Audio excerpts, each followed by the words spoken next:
제가 지난 한 주간 참 많은 것들을 다시 보고 새롭게 사역의 결단들이 있는 그런 시간들을 갖고 돌아왔습니다. 어제 새벽에 돌아왔는데 도시 빈민이 도대체 어떻게 형성되고 어떻게 살아가는가의 문제를 깊이 고민하는 시간이었고, 또 절대 빈곤이라는 것이 도대체 무엇일까? 절대 빈곤 속에 예수 믿음이 어떤 삶의 변화를 가져오는가 하는 것에 대해서 보고 느끼고 접하는 그런 시간이 되었었습니다. 제가 도시 빈민에 관한 이야기들을 듣기도 하고 보기도 하고 사진도 보고 가보기도 했었는데, 이번에 갔던 것이 가장 취약적인 그런 사진이 좀 몇 개 있었습니다. 그래서 제가 그 사진 좀 보여드리면서 제 죽음이 무엇이고, 그리고 사실 이 설교 준비는 그전주에 다 했는데 정말 예수님의 종이 되어 살아간다는 것이 무엇이냐 하는 문제가 잘 연결되는 부분이 있어서 서론에 이 사진을 좀 보여주면서 말씀을 좀 드려보려고 생각합니다. 여러분, 이 사진이 어떤 건지 아세요? 뭐 하는 사진 같으세요? 굉장한 많은 콘크리트 박스를 굉장히 넓은 거예요. 사진 다 못 찍게 해가지고 몇 컷만 찍어 왔는데, 제가 찍었고 우리 발런티어 어떤 감독님이 찍은 것이 한 달 후 정도에 편집되어서 제게 올 텐데, 그때 다시 한번 보여드릴게요. 여러분, 이게 상상이 되어지는 그림입니까? 도시에 있어요. 도시에. 이게 무덤이에요. 무덤. 각 층 다 무덤. 납골당 같지만 납골당이 아니라 사실은 시싱크 자체를 집어넣고 그 앞면에 콘크리트로 막아 놓으면 그게 무덤이고, 그리고 그 무덤이 몇 년, 한 10년 지나가면 그 무덤 관리자가 돈 받고 빼내고 다른 치우고 다른 시신 집어넣고 하는 그런 시신 넣는 무덤이에요. 이게 수없이 많이 있어요. 거기에 쭉 있어요. 그리고 그 무덤 박스 위에 집 짓고 살아가는 사람은 그래도 나은 상황의 집이에요. 그래도 공기가 숨통이 트이는 곳이잖아요. 저곳은 공기가 튀어지는. 저 무덤 한 칸 한 칸을 다 터가지고 이렇게 문을 만들어요. 여러분 볼 때 이쪽 좌측에 있는 한 줄을 딱 트면 이게 무덤의 길이 열리게 되고, 그 골목 안에 들어가니까 저런 집이 나오는 겁니다. 전혀 빛이 안 들어오고 딱 들어오는 순간에 캄캄함이 있고, 그리고 그 뒤편에 그 하수구가 흘러가고 있고, 거기에 그 무덤을 다 뜯어가지고, 쉽게 얘기하면 뜯어가지고 사는 집인 거예요. 무덤 속, 옆도 무덤, 위도 무덤, 다 무덤인 그 시신들. 아마 거기 중간에 보면 한 군데는 최근에 묻었던 것 같은 콘크리트를 다시 한 것 같은 거 보면, 최근에 시신 집어넣고 한 거기는 아마 시신에서 여름, 거기 엄청 덥잖아요. 습하고 아마 그 안에서 온갖 그 냄새가 올라올 텐데 냄새가 나지 않는다고 그러죠. 다 시멘으로 발라놨기 때문에. 그런데 이 집에 이런 무덤 속에 살고 있는 가정에 기쁨이 있어요. 사람들 얼굴 인위적으로 만들어낸 얼굴이 아니에요. 가족사진 같이 한번 찍어봅시다. 그런데 맨 가운데 있는 쉬리라고 하는 그 예수 믿는 아주머니, 55살 아주머니인데, 필리핀은 60세 그가 평균 연령이에요. 그러니까 55이면 이제 거의 죽을 날이 가까워 온 할머니죠. 그리고 저 할머니 밑에 자녀가 4명이 있어요. 4명이. 저희가 컨페션의 프로그램에 들어와 있는 그 아들이 그 할머니 옆에 있는 아들, 그 바로 뒤쪽에 있는 아들인데, 할머니가 낳은 아들, 큰아들, 노란색 옷 입은, 그리고 그 옆에는 며느리, 그리고 그 뒤편에 있는 아들이 막내 아들, 4번째 아들, 그리고 그 옆에 있는 딸이 2번째 딸, 프랜시스, 그 다음에 맨 옆에 아이 데리고 있는 또 한 아이가 셋째 딸, 19살, 자기 아들이에요. 16살 때 낳은 아들이고, 지금 뱃속에 한 달 후에 태어날 또 아이를 잉태하고 있는, 16살 때 출산하고 19살 때 다시 또 출산하려고 기다리고 있는. 근데 저렇게 살고 있는데도 불구하고 저 안에서 다 살아요. 저게 지금 거실 겸 뭐 잠도 자고 먹고 하는 그런 곳. 세 가정이 살아가는 거예요. 아들의 가정, 그리고 엄마의 가정, 그리고 엄마는 이제 유진이라고 하는 그 13살 아들과 그리고 프린세스와 같이 자고, 그리고 또 하나의 셋째 딸의 가정이, 세 가정이 이 작은 한 평 남짓한 방에서 다 자고 다 살아가는 거예요. 그런데 얼굴이 너무 밝아요. 그러면서 그 엄마가, 슈리라고 하는 엄마가 간증을 하는데 뭐라고 얘기하냐면, 기회가 주어진다면 우리도 좀 남을 좀 돕고 예수의 이름으로 그들을 세워가고 싶습니다. 이렇게 얘기하는 겁니다. 우리도 남을 좀 돕고 예수의 이름으로 그들을 세워가는 일에 쓰임받고 싶습니다. 이렇게 얘기를 해요. 프린세스가 올해 대학을 졸업하는데, 대학 졸업하고 꿈이 무엇이니? 우리 집부터 살려야죠. 우리 집 이 열악한 환경에서 좀 옮겨줘야죠. 이런 얘기를 합니다. 여러분, 이곳에서 희망을 꿈꿀 수 있겠습니까? 11명의 가족이 한 평 남짓한 방에서 다 지지고 볶고 싸우고 사는 거예요. 여기에 희망이 있겠습니까? 이 처참한 환경 속에서 어떤 꿈을 꿀 수 있겠습니까? 그런데 그곳에 꿈이 있더라는 거죠. 누구 때문에? 예수님 때문에. 4살 때 프린세스가 컴패션 프로그램에 들어오게 되었고, 그 컴패션 프로그램은 양육, 돈을 지원해주는 프로그램이 아니라 그 애들을 양육하는 거예요. 양육하는. 영아에서부터 시작해서, 태중에서부터 시작해서 걔들이 대학 들어갈 때까지 걔들을 예수의 이름으로 양육하는 겁니다. 근데 그 예수의 이름으로 양육하는 그곳에 들어온 이 프린세스 둘째 딸이 가족 전체를 예수 앞에 이끌어내었고, 예수 때문에 가족이 삶의 소망이 생기는 거예요. 무덤 속에 살면서도 이웃을 돌아보는 그런 마음이 열리게 되어진 거예요. 예수님 때문에 나도 좀 다른 사람들을 도우며 살고 싶다라고 이야기하는 그런 사람들이 거기에 있더라는 거죠. 굉장히 행복해 보이는 그런 가족이었어요. 굉장히 행복해 보이는, 우리 온다고 막 다른 집에서 선풍기 빌려다가 선풍기 틀어주고, 전혀 공기가 순환이 안 되니까. 예수를 제대로 믿게 되는 엄마와 예수를 제대로 믿고 있는 그 딸이 전체를 구원해내는 그런 일들이 벌어지고 있더라는 거죠. 하지만 그런 어린 아이들, 청소년들을 보면서 우리의 믿음이 너무 부끄러운 믿음이었구나라는 생각을 갖게 되었습니다.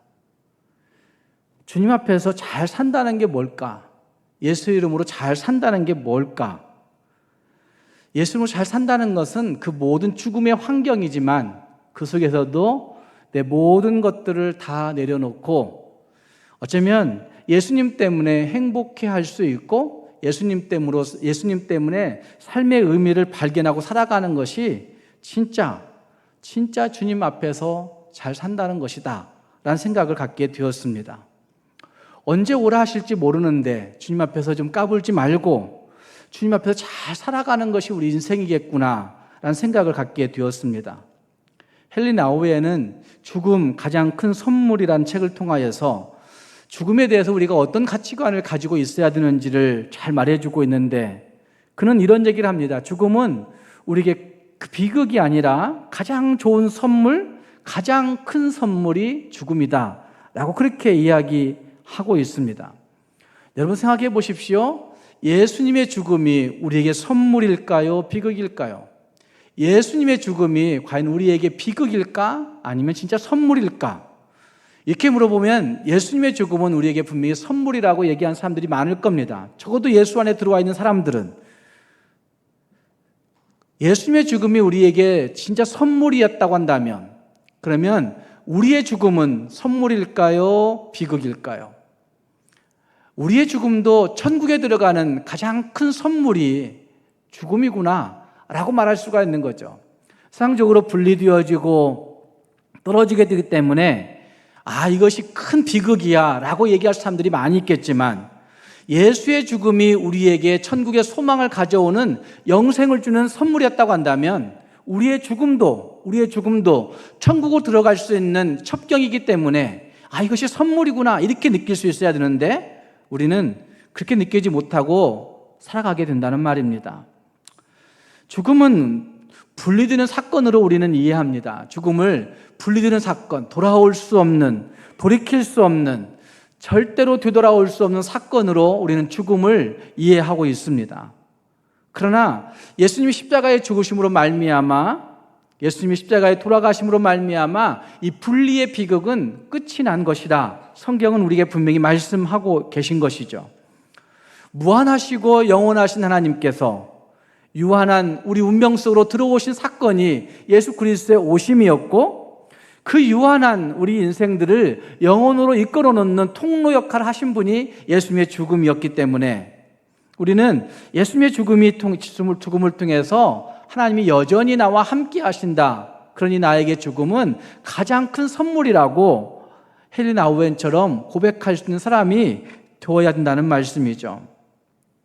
임마누엘의 은혜가 예수님의 죽음을 통해서 지금도 여기에 존재하고 있는데, 이제 그 임마누엘의 은혜를 받은 우리들이 정말 우리는 그 죽음의 은혜를 누렸다고 한다면 하나님을 위해서 또 서로를 위해서 죽어야 하는 삶을 살아갈 것을 요구받고 있다고 말할 수가 있습니다. 저는 그 무덤 마을을 보면서 추석에 살아가는 그리스도인들은 매일매일 이 로마서를 읽고 듣고 암송하고 배우면서 이게 죽음이구나, 그래 이렇게 죽어야지, 이런 생각을 하며 살지 않았을까, 이런 생각을 해보았습니다. 임마누엘의 은혜를 입은 우리들이 이제는 하나님을 위해서 서로를 위해서 죽어야 하는 것이 그리스도인의 모습이라고 이야기할 수가 있는 거죠. 이것을 성경에서는, 이 로마서 6장에서는 종이 되라고 도전하고 있는 모습이라고 할 수가 있습니다. 그래서 오늘 말씀을 예수님의 종으로 삽시다, 이렇게 도전해보고 있는 것입니다. 함께 읽은 말씀 1절 말씀과 2절 말씀에 이렇게 말씀하십니다. 우리의 존재를 말하면서 그런즉 우리가 무슨 말을 하리요? 은혜를 더하게 하려고 죄에 거하겠느냐? 그럴 수 없느니라. 죄에 대하여 죽은 우리가 어찌 그 가운데 살리요? 라고 그렇게 말하고 있습니다. 죄에 거하겠느냐? 아니, 죄에 대하여 너희는 죽었다 라고 그렇게 말씀하고 있다는 말입니다. 이 말씀은 죄의 지배와 죄의 세력권 안에 머물기를 좋아하는 우리들을 향해서 폭탄과 같은 선언이라고 말할 수가 있을 것입니다. 이것은 로마서 6장 전체의 중심 주제의 표현이기도 합니다. 죄에 대하여 계속 거하겠느냐? 아니, 너희는 죄에 대해 죽은 인생이다 라고 그렇게 표현하고 있는 말씀이 이 로마서 6장의 전체 중심이라고 할 수 있다는 말입니다. 이것은 우리를 지배하던 죄의 본성이 더 이상 우리를 지배할 수 없음에 대해서 분명히 말씀하고 있는 것입니다. 우리의 삶에서 계속적으로 지시할 수 있는 권세도 없고, 어쩌면 우리의 삶에서 우리를 계속적으로 지배할 권세도 없고, 지배할 이유도 없고, 더 이상 죄의 본성이 우리의 삶을 이끌어갈 힘이 없는 것이 맞다고 그렇게 말씀하시는 말씀이 여기 1절과 2절 말씀이라 할 수 있다는 말입니다. 예수 그리스도는 우리를 죄의 형벌로부터, 그리고 죄의 세력으로부터 완전하게 구원하셨습니다. 그렇기 때문에 우리 안에 죄가 여전히 주인 행세한다고 한다면, 우리 안에 여전히 죄가 주인 행세하고 있다고 한다면 우리는 하나님의 은혜를 곡해하는 것이라 할 수 있습니다. 물론 죄된 옛 습관의 지배를 물리치기 어려울 수 있습니다. 그러나 우리는 그리스도 부활의 능력을 힘입음으로 말미암아 그 모든 죄의 옛 습관들을 다 떨쳐버리고 자꾸만 그것들을 죽이고 살아가는 그런 모습이 그리스도인의 모습 속에 있어야 된다는 말입니다. 그리스도인의 삶을 성공적으로 이끌 수 있는 첫 번째 단계는 바로 이 인식을 날마다 새롭게 하고, 그래 나는 죄에 대해 죽은 인생이구나, 죄의 모든 습관, 죄의 모든 본성, 죄의 모든 지배, 이 모든 것에서 우리는 죽은 인생이구나 라고 하는 사실을 인식하고 확신하는 것이 진짜 그리스도인의 삶을 성공적으로 살아가는데 첫 번째 열쇠라고 할 수 있다는 말입니다. 1절 말씀에 그렇게 말씀합니다. 죄에 거하겠느냐라고 하는 표현은 어쩌면 죄에서 자유케 된 우리 모두가 여전히 옛 주인을 섬기듯이 죄에 거하겠느냐, 옛 주인을 섬기겠느냐 이렇게 묻고 있는 말씀이라 할 수가 있을 것입니다. 그래서 2절 말씀에서는 그럴 수 없느니라 나는 죄에 대하여 죽었느니라 라고 선언하고 있는 것입니다. 여러분, 죄에 대하여 우리는 죽은 존재라고 말하고 있는 것입니다. 예수님의 종으로 살기 위해서 우리는 죄에 대하여 죽었음을 선포해야 된다는 말입니다. 컴패션 프로그램에 들어와 있는 아이들이 3세부터 5세 아이들, 그 어린 아이 때부터 서바이벌 프로젝트는 태중에 있는 아이들이 1, 2세 젖을 먹고 있는 그때까지의 프로그램이 서바이벌 프로그램, 그들의 생명을 살려내기 위한 프로그램이고, 3세부터 5세부터 시작하는 그때 아이들은 이미 양육이 시작되는 거예요. 예수 그리스도의 이름으로 양육이 시작되는데, 그 양육이 시작되는 그 아이들에게 가장 중점적으로 이야기하고 있는 첫 번째 요건은 로드십이라고 이야기합니다. 예수님의 주인 되심, 예수님의 주인 되심. 여러분, 젖 먹고 있는 어린아이, 이제 막 젖대고 이유식 먹고 있는 그런 어린아이, 그 생명에게, 그 영아에게 어떻게 로드십을 가르칠 수 있겠습니까? 그 아이들에게 이건 내 거야 라고 외치는 그 아이들에게 아니, 이건 예수님이 주신 것이야 가르쳐야 된다는 거죠. 욕심 부리고 싶은 그 아이들에게 예수님의 것, 예수님이 너의 주인 되시면 이거 욕심 부리지 않고 살아가는 거야 이렇게 가르치는 거죠. 실생활에서 16살 아이가 동네 아이들에게 4명에게 집단 성폭행을 당했습니다. 그것도 동네 어느 한 구석에서. 그리고 그 애들이 그 아이를 내팽개치고 도망가 버렸습니다. 컴패션 프로그램에 들어와 있는 여자아이였는데, 그래서 컴패션 프로그램에서 그 아이를 상담자를 세우고 다 세워서 그 아이의 트라우마를 다 씻어주는 프로그램을 계속 진행합니다. 한 1년이 지나간 다음에 그 아이가 죽어도 용서할 수 없는 아이들인데, 그 동네에서 가끔 얼굴 볼 수 있는 아이들인데, 죽어도 용서할 수 없는 아이들인데, 예수님의 주인 되심은 저에게 그 아이들 용서하라고 말씀하세요. 어떻게 해야 돼, 선생님? 이렇게 묻는 거예요. 용서가 되겠습니까, 여러분? 근데 그 아이는 그 4명의 아이들을 용서합니다. 그리고 컴패션 프로그램 안에서 진짜 예수님의 주 되심을 인정하며, 그리고 잘 성장하여 대학을 들어가고, 그리고 그 아이가 지금은 회계사를 하고 있다고 그래요. 그러니까 예수님의 종으로 살아간다. 예수 믿는다는 것은 내가 예수님과 함께 내 모든 죄된 본성이 다 죽었다라는 사실을 선언하는 일이고, 선언하고 난 다음에는 예수님이 나의 주인이시라는 사실을 온전히 인정하며 살아가는 것이 모습이라고 그렇게 말씀하고 있다는 말입니다. 우리는 죄에 대하여 죽었다는 얘기를 종종 합니다. 적어도 예수 믿은 사람들이 그런 얘기를 좀 할 수 있습니다. 그런데 죄에 대하여 죽었다는 것은 실질적으로 무엇에 대해서 죽었다는 것을 의미하는 것일까요, 여러분? 어쩌면 죄에 대하여 죽었다, 나는 죄와 상관없어, 죄는 버리고 살았어, 이렇게 얘기하지만 진짜 죄에 대해 죽었다는 얘기는 무엇에 대하여 죽은 것을 의미하는 것일까? 이런 생각은 잘 해보지 않습니다. 12절 말씀에는 이런 말씀을 하십니다. 그러므로 라고 하는 말씀으로 시작해서 죄가 너희 죽을 몸을 지배하지 못하게 하여, 죄에 대하여 죽었다는 얘기는 죄가 너희 몸을 지배하지 못하게 하여, 그 다음 말씀에 몸의 무엇에, 사욕에 순종하지 않는 것이라고 그렇게 말씀하고 있습니다. 몸의 사욕에 순종하지 않는다라는 얘기는 죄가 너희 죽을 몸을 지배하지 못할 뿐만 아니라 몸의 더러운 정욕에, 너희의 욕심에 굴복하지 말라고 말씀하신 말씀이 거기에 등장하고 있는 것입니다. 구원받은 믿음의 사람들은 바로 이 죄의 지배를 받지 않고 살아가야 되는 것이고, 죄의 지배를 받지 않는다는 얘기는 결국 우리 사욕, 우리 내 몸에 가지고 있는 정욕, 내 몸이 가지고 있는 육적인 욕망들, 여기에 지배받지 않는 것을 의미하고 있다는 말입니다. 몸이 말하고 있는, 몸이 외치고 있는 사적인 욕심에 순종하지 않는 그런 삶이 죄에 대하여 죽은 삶이라고 성경이 말하고 있다는 말입니다.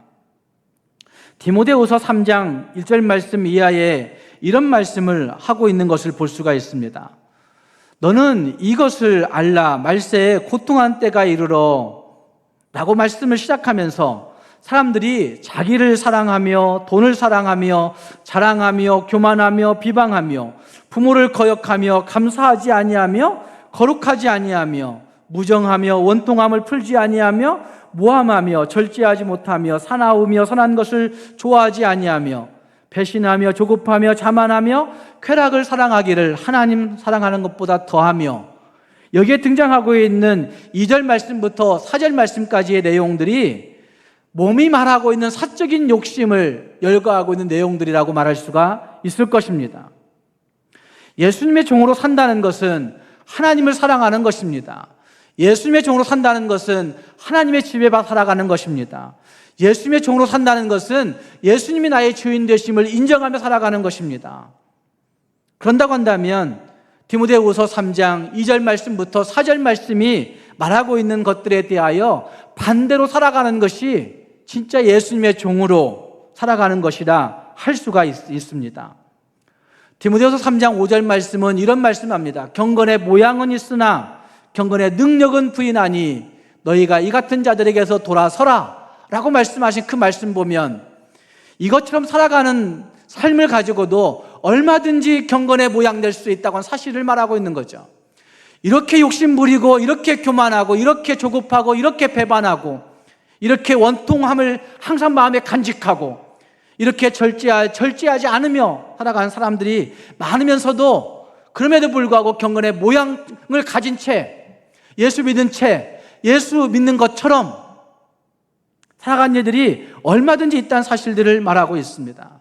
그러나 그건 경건의 모양이고 경건의 능력은 디모데후서 3장 2절 말씀부터 4절이 이야기하고 있는 그런 모습이라고 하는 사실을 우리에게 분명히 말하고 있다는 말입니다. 우리는 무엇인가의 지배를 받아 살아갑니다. 죄의 형벌의 지배를 받고 죄의 세력의 지배를 받고 사탄의 권세의 지배를 받고 죄된 본성과 가까운 죄된 본성이 자꾸 우리 치시하는 그 옛 습관들을 지배를 받아 우리를 움직이게 하고 우리를 생각하게 하고 우리를 마음먹게 하고 그걸 행동에 옮기게 하고 다 죄된 우리들의 모습이라 할 수가 있습니다. 죄로 돌아가려는 본성이 우리들에게 얼마든지 있다는 말입니다. 그래서 예수님으로 살지 않고 죄에 살려고 하는 것이죠. 사망에 매여 살아가는 것이, 그런 성향들을 자기의 사랑, 돈, 사랑, 자랑, 교만, 비방, 부모 거역, 감사치 않음, 거룩하지 않음, 무정함, 원통함을 풀지 않음 등등으로 이야기하고 있는 겁니다. 죄의 형벌과 죄의 권세로부터의 구원을 받았다고 한다면 우리는 그것들을 과감히 떨쳐버리고 여전히 그것들이 우리의 주인 행세하는 것들을 버려버리고 하나님이 내 주인이심을 온전히 인정하며 살아가는 모습이 거기에 있어야 된다는 말입니다. 세상의 종말이 가까우면 가까울수록 인간답기를 포기한 자들이 점점 많아지고 그것으로 인해서 세상은 더 많은 고통의 때가 온다고 성경은 분명히 증거하고 있습니다. 지금 우리가 경험하고 있는 일들입니다.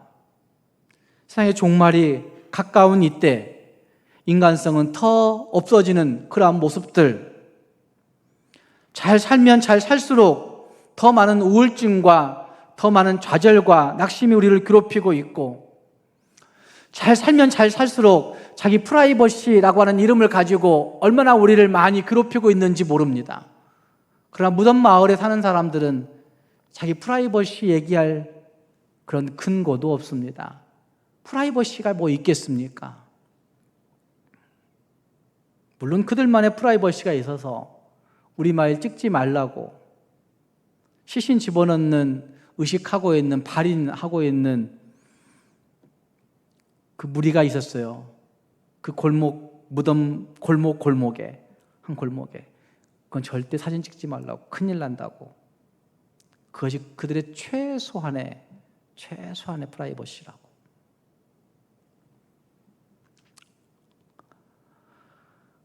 사랑하는 여러분 무엇의 지배를 받고 살고 계십니까? 정말 여러분의 삶에 나는 죄에 대해 자신 있게 죽었다고 선언하고 계십니까?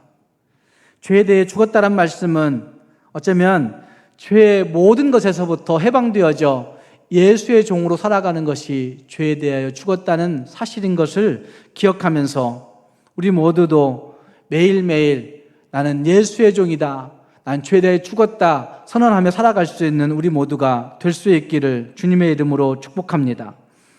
예수 그리스도와 함께 죽은 후에 우리는 어떤 삶의 변화를 가지고 살아가야 되겠습니까? 오늘 읽은 말씀에 그것을 적어도 한 4가지로 요약할 수 있다고 저는 생각하는데, 가장 중요한 것은 새 생명 가운데 살아가는 것입니다. 함께 읽은 말씀 4절 말씀은 그렇게 말씀하십니다. 그러므로 우리가 그의 죽으심과 합하여 세례 받음으로 그와 함께 장사되었나니 이는 아버지의 영광으로 말미암아 그리스도를 죽은 자 가운데 살리심과 같이 우리도 또한 새 생명 가운데서 행하게 하려 함이라. 새 생명 가운데서 행하게 하려 함이라 라고 그렇게 말씀하고 있습니다. 생명 가지고 살아간다는 것이 얼마나 기쁘고 즐거운지 모릅니다. 새 생명 가지고 살아간다는 것이 얼마나 자존심이 확고한 모습인지 모릅니다. 새 생명 가지고 살아간다는 것이 우리의 삶 가운데 얼마나 놀라운 능력인지 모릅니다. 삶의 모든 것이 없을지라도 내게 새 생명 있음 때문에 얼마든지 자부심 가질 수가 있고, 새 생명 있음 때문에 얼마든지 내 자존심을 높일 수 있고, 그 새 생명 때문에 이 땅을 향하여 굴하지 아니하는 믿음 가지고 설 수 있는 모습이 거기에 있기 때문에 예수 믿음으로 말미암아 다가온 새 생명, 이것이 우리에게 가장 큰 변화라고 말할 수가 있는 것입니다. 또 한 가지는 사망이 주장하지 못한다, 이렇게 말씀하고 있는 것을 볼 수 있습니다. 9절 말씀에 그런 말씀을 하십니다. 다시 죽지 아니하고 사망이 다시 그를 주장하지 못할 줄을 알미로다, 이렇게 말씀하고 있습니다. 사망에 매여 살아간 이들이 참 많이 있습니다. 어쩌면 여전히 죽음에 대해서 두려워하고 있는 사람들 참 많이 있습니다. 그러나 오늘 죽어도 나는 천국 갈 수 있다는 확신이 있을 때 우리는 사망에 매이지 아니하고 이 땅을 더 자신 있게 살아가는 하나님의 사람들이 되어지는 것이죠. 얼마든지 그럴 수 있다는 말입니다.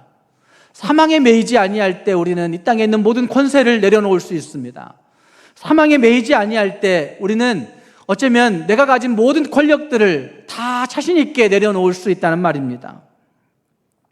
사망에 매이기 때문에 두려움 가운데 살게 되고 내려놓지 못한 일들이 이 땅에 너무나 많이 있는 것입니다. 또 한 가지는 하나님께 대하여 살아있는 자로 여기고 살아간다라는 말씀이 11절 말씀에 등장하고 있습니다. 여기 여길지어다라는 말씀은 마음에 그리는 것입니다. 물론 계산에 넣는다라는 뜻을 갖고 있습니다. 그러나 우리가 마음속에 여긴다라는 얘기는 계산에 넣는 것을 얘기한다 할 때 이거는 내 마음속에 새겨 넣는 것을 의미하는 거죠. 그려 넣는 것을 얘기하는 거란 말씀이죠. 생각하여 집어넣는 것을 의미한다는 말입니다. 그래서 사도 바울이 여기에 이 말을 쓰고 있는 것은 하나님께 대하여 나는 살아있는 자야 라고 하는 생각을 매일매일 각인시키는 것이라 할 수가 있습니다. 이제는 죄가 내 주인이 될 수가 없고 하나님이 내 주인 되시지 라고 하는 생각을 매일매일 새겨넣는 것입니다. 계속적으로 그것들을 새겨넣는 것입니다. 계속적으로 여기는 것입니다. 이미 지불되어진, 이미 내 안에 새겨진, 이미 내 안에 새 생명이 소유되었고 그 새 생명 통하여 나는 죄를 물리칠 수 있고 이미 내게 새 생명이 소유되었기 때문에 그들을 거부할 능력을 가지고 있다고 자신 있게 선포할 수 있는 그런 모습이 거기에 있게 된다는 말입니다.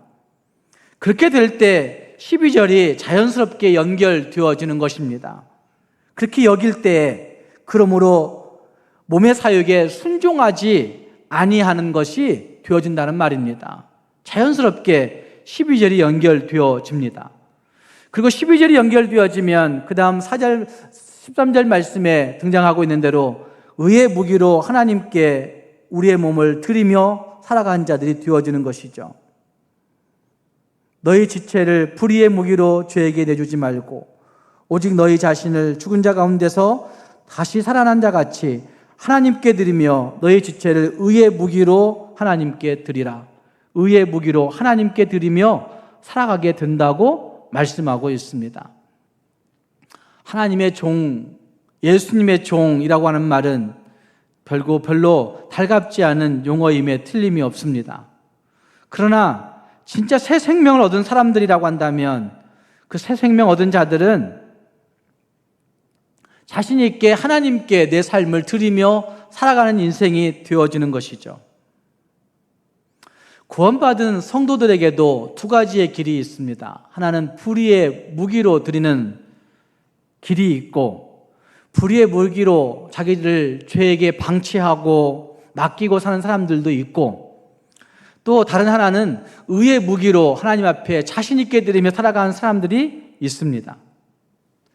그러나 진짜 하나님의 사람들이라면 후자의 삶을 살아야 되는 것이죠. 적극적으로 예수님이 보여주신 그 종된 삶을 내 삶에 살아내는 것이죠. 16살 때 그렇게 당한 그 청소년이 예수 그리스도의 로드십을 인정하면서 자신 있게 살아가요. 활발하게 살아가요. 그런 흔적이 옛날에 있었을까? 라고 전혀 구김살이 없이 정말 밝게 살아가요. 나보다 어려운 자들을 위해서 살아가야 되죠. 결혼할 생각 없느냐고 묻는 그 질문에 그들은 그렇게 얘기해요. 하나님이 주시면 이제까지 소중히 관리해온 내 몸을 하나님이 주신 그 사람에게 온전히 드리며 하나님이 주신 가정을 건강하고 아름답게 이루어가야 되죠. 이렇게 얘기해요. 요즘 청소년들에게 그런 의식이 있나요? 한국 청소년들에게?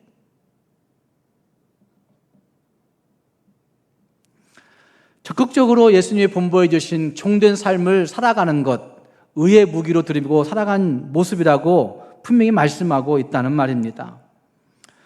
어쩌면 그렇게 살아가기 위해서는 우리는 매일매일 우리의 마음밭을 기경해야 됩니다. 우리의 마음밭을 바꾸지 않으면 안 된다는 말입니다. 순간순간 우리의 마음밭을 하나님 앞에 바꿔놓을 때 좀 우리 안에 들어오는 의심, 불평, 원망, 또 질투, 미움, 시기 이런 것들이 갈아 뒤집어 엎어져서 예수의 사랑으로 가득가득 채워지는 밭이 되어질 때 비로소 의의 무기로 자신 있게 드리는 삶을 살아가게 된다는 말씀이죠. 또 한 가지는 예수 이름에 대한 확신과 선포가 있어야 되는 것입니다. 베드로가 사도행전 3장에서 말하였듯이 나는 아무것도 없지만 내게 있는 것 한 가지 예수 그리스도의 이름, 나사렛 예수 그리스도의 이름이 내게 있다고 선포하고 있는 것처럼 우리도 마찬가지로 이런 선포를 가지고 살아갈 수 있어야 된다는 말입니다. 사랑하는 성도 여러분, 사람은 두 주인을 동시에 섬길 수가 없습니다.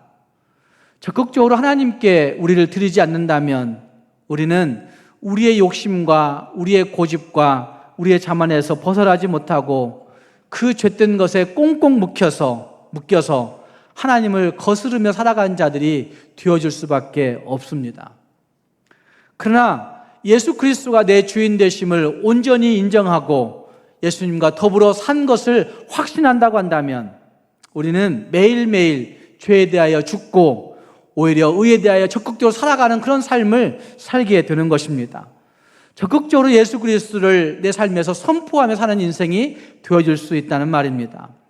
우리 모두가 무덤 같은 이 세상 속에 여전히 욕심과 여전히 고집과 여전히 자만 속에 살지 말고 예수로 말미암은 새 생명으로 말미암아 적극적으로 의의 무기로 내 삶을 드리며 자신 있게 예수 이름을 선포하며 살아갈 수 있는 주님의 사람들이 될 수 있기를 주님의 이름으로 축복합니다. 기도하겠습니다.